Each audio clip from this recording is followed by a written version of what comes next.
Avis vascular centre మన దేశంలోనే the best varicose vein hospital. నమస్తే రమగారు. నమస్తే జయ. రమగారు, మనము కనకధార స్తోత్రం చదువుకుంటే బాగా ధనం వస్తుందని, ఇంట్లో అష్టైశ్వర్యాలు ఉంటాయని చెప్తుంటారు కదా. ఇది ఇందులో ఎంతవరకు నిజముంది? తర్వాత దీన్ని అసలు ఎలా చదువుకోవాలండి? ఎవరో పడితే వాళ్ళు ఎక్కడ పడితే అక్కడ కూర్చొని చదివేసుకోవచ్చా? దీనికంటూ ఏమైనా నియమాలు ఉన్నాయా? అసలు కనకధార పేరులోనే బంగారపు ధార, కనకధార కనకధార అని ఉంది కదా. అయితే ఇది ఇలాంటి ఫలితాన్ని ఇస్తుంది అంటే ప్రతి వాళ్ళకి ఇస్తుందా అంటే ఇవ్వచ్చు. ఈ కనకధార అసలు ఎక్కడ పుట్టింది? ఈ స్తోత్రము ఆదిశంకరులు జగద్గురు ఆయన బాల్యంలో బ్రహ్మచారిగా 7-8 సంవత్సరాల పిల్లవాడిగా ఉన్నప్పుడు ఈ బ్రహ్మచర్యంలో భిక్షతో భిక్షాన్నమే స్వీకరించాలి, అది నియమం. ఇంట్లో అన్నం తినరు. పాఠశాలకి గురువు దగ్గరికి పంపిస్తే గురువు దగ్గర నుంచి విద్యార్థులు భిక్షాటన చేయాలి, ఖచ్చితంగా అది నియమం. ఈ భిక్షాటనకి వెళ్ళారు. 7 లేదా 8 సంవత్సరాల వయసు బాలశంకరుడు. వెళ్తే ఒక బ్రాహ్మణ కుటుంబం వాకిట్లో నిలబడి భవతే భిక్షాన్ దేహంటే, పాపం వాళ్ళు చాలా పేదవాడు, వాళ్ళ ఇంట్లో ఏమీ లేదు. ఆవిడ ఇల్లంతా వెతికి ఆ వటువుని పంపటానికి ఇష్టపడక వెతికి ఒక ఎండిపోయిన ఉసిరికాయ తెచ్చి వేసింది. ఏమీ లేదు నాయన నా దగ్గర. శంకరుడికి ఆ ఎండిన ఉసిరికాయ ఆ బ్రాహ్మణి యొక్క ఆ హృదయ విదారకంగా అనిపించిన ఆమె యొక్క దైన్యం ఈయన్ని కదిలించింది. అయితే ఇంకా ఉత్తరోత్తర చాలా రకాల కథలు చెప్తారు. ఈయన అమ్మవారిని ప్రార్థించారని ఆవిడ నిరాకరించిందని అలా చెప్తారు. నిరాకరించిందో లేదో మనకు తెలియదు. ఆయన లక్ష్మీదేవిని ప్రార్థించారు. అమ్మ వీళ్ళకి ధనాన్ని ఇవ్వు, నీ కంటి చూపు వీళ్ళ మీద పడేయి అని ప్రార్థన చేశారు.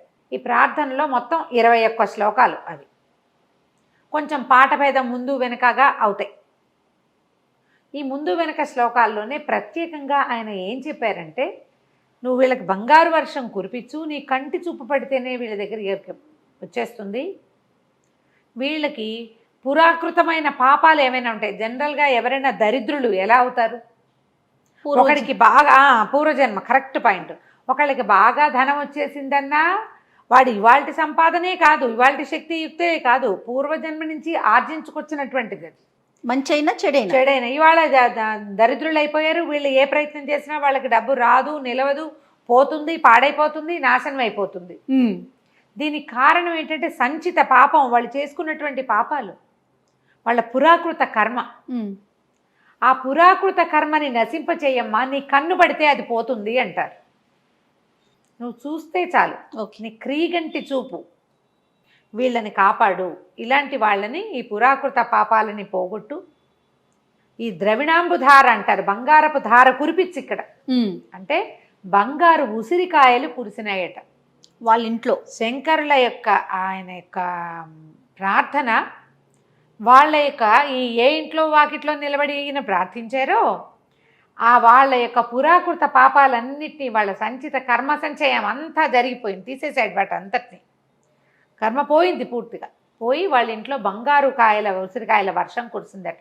కాలడి కేరళలో ఇప్పటికీ ఆ ఇల్లు ఉందని చెప్తారు. మనం ఈ కేరళ ట్రిప్ వెళ్తే ఆ కాలడి గ్రామం, ఆదిశంకర్లు జన్మించిన గ్రామం చూడడానికి వెళ్తే ఆ బంగారు ఉసిరికాయలు కురిసినటువంటి ఇల్లు ఇదని చూపిస్తారు. తర్వాత కాలంలో వాళ్ళు మళ్ళీ దరిద్రులు అయిపోయారని చెప్తారు. తర్వాత కాలంలో వాళ్ళు ఇప్పుడు డబ్బు వచ్చిన తర్వాత వీళ్ళు చక్కగా ధర్మం ఉండాలి కదా, ఉందో లేదో కాలంలో పోయిందేమో, ఇల్లు మాత్రం అదని చెప్తారు. మీరు వెళ్ళారా రమ్మగారు? నేను ఇంకా కేరళ ట్రిప్ వెళ్ళలేదమ్మా. ఇవాళ చెప్తున్నా కదా, వచ్చే నెలలోనో పై నెలలోనో ఈ సంవత్సరంలో వెళ్ళిపోతాను, వెళ్ళొచ్చేసేయండి. ఇంకా వెళ్ళలేదు. ఓకే, చాలా మంది చెప్తారు జయ. మనం ఈ యాత్ర దీపిక అవి చదువుతుంటాం కదా. నేను జనరల్గా ఎవరైనా ఏదైనా ఊరిళ్ళేమో అని రాశారంటే చదివేసుకుంటాం ముందు. చాలా విషయం తెలుస్తుంది. రచయిత యొక్క మనోభావాలతో పాటుగా ప్రాంతం విశిష్టత తెలుస్తుంది. ప్రాంత విశిష్టత, నేను చాలా విషయాలు అలాగే తెలుస్తాయి జయ. పైగా ఇంత కాగితం ఒక దొరికిన చదువుతా కదా, మీకు అలవాటు. అయితే ఇలా జరిగేసరికల్లా ఈ ఉసిరికాయలు కురిసినాయి. ఆ కనకధార అట్లా అట్లా అట్లా అట్లా మనకి సంప్రాప్తి వచ్చింది, మనకి దొరికింది, ప్రింట్లోకి వచ్చేసింది. ఇది వరకు రేర్గా ఉండేవమ్మా, ఎక్కడో ఒక్క పుస్తకం. ఒక ఆనుచానంగా గురువుల దగ్గర నుంచి శిష్యులకి, శిష్య పరంపర ద్వారా అట్లా బయటకు వచ్చింది. క్రమంగా మనం ఏంటంటే ఇప్పుడు మనం ఏం తెలుసుకుంటాం జయ, మనకి ఏదైనా ఒకటి కావాలంటే ఇది చెయ్యాలి. B12 డెఫిషియన్సీ ఫలానాది వేసుకో, అవును. ఈ విటమిన్ డెఫిషియన్సీ ఫలానాది వేసుకో, నీకు ఇబ్బందిగా ఉంది ఫలానాది చేసుకో, ఇదే చేస్తాం కదా. కొంతమంది ఇళ్లలో ఆనుచానంగా అలవాటుగా కనకధార చదువుకునే వాళ్ళు ఉంటారు.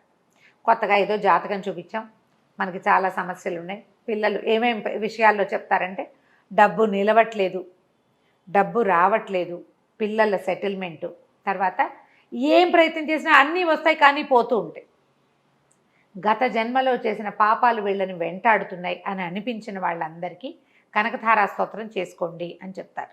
అన్ని వనరులు ఉంటాయి, చెయ్యి డబ్బు చేద్దాకా వస్తుంది కానీ చేతిలోకి రాదు. కొన్ని కేసులు అలాంటివి కూడా కనపడతాయి. అవును. డబ్బు అవసరం, ఇప్పుడు మన జీవితానికి డబ్బులు అవసరం, డబ్బే కావాలంటే కాకపోవచ్చు, కానీ డబ్బు లేదు అని అంటే కుదురుతుందా? కాలు కదపాలన్నా డబ్బు అవసరం కదా ప్రతిదానికి. ఈ చేతి దాకా వచ్చి డబ్బు వెళ్ళిపోయే వాళ్ళకి, అవకాశం చేతి దాకా వచ్చి ఇంటర్వ్యూలు 4 ఉంటే 3 ఫినిష్ అయ్యి 4వది అవ్వని వాళ్ళందరికీ ఈ కనకధారా స్తోత్రము నమ్మికతోటి చేస్తే ఉపయోగపడుతుంది. కనకధార ఎవరైనా చదువుకోవచ్చు. దీనికి పురాణ పండవాళ్ళు వారు ప్రింట్ చేసిన పుస్తకాలు చక్కగా ఉంటాయి, తప్పులు లేకుండా చూసుకోవటము, అక్షర దోషాలు లేకుండా నిదానంగా చదువుకోవటం, బోల్డ్ అనే రికార్డ్స్ కనపడుతున్నాయి. ప్రత్యేకించి సమయం ఏమైనా ఉందా రమ్మగారు? దీనికి ఉదయాస్తమానాలలో చేసుకుంటే మంచిది చేయాలి, పొద్దున సాయంత్రం. ఒకవేళ మనం ఏదైనా ప్రత్యేకంగా కొన్ని సమస్యల్లో ఉన్నాము, మనకి ఇమీడియట్గా కావాలి, కామ్యం ఒక 21 రోజులు అలా పెట్టుకుని ఆ రోజుకి 11 సార్లు దాన్ని చదవటం.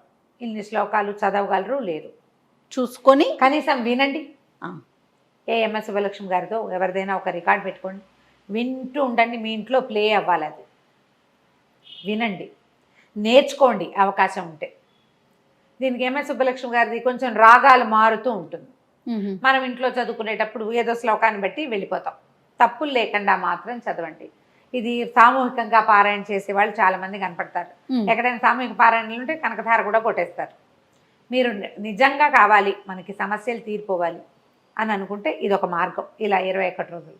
లేదా మామూలు మనకేం లేదు, అదేదో అద్భుతమైంది అది చదువుకుంటే బాగుంటుందంటే నా పర్సనల్ ఎక్స్పీరియన్స్ చెప్తాను నేను, నాకు అర్థమవుతుంది కదా, సంస్కృతం చదువుకున్నా, భగవంతుడు ఇచ్చిన బ్లెస్సింగ్స్లో మనకి సొంతానికి సంస్కృతం రావటం, నాకు పుస్తకం అక్కర్లేదు, అర్థం చెప్పేవాళ్ళు అవసరం లేదు, ఇంకా కొంచెం భావాలు లోపలికి వెళ్ళటానికి పెద్దవారి సహాయం అవసరపడుతుంది, కానీ మామూలుగా మనకు అర్థం తెలుస్తూ ఉంటుందా?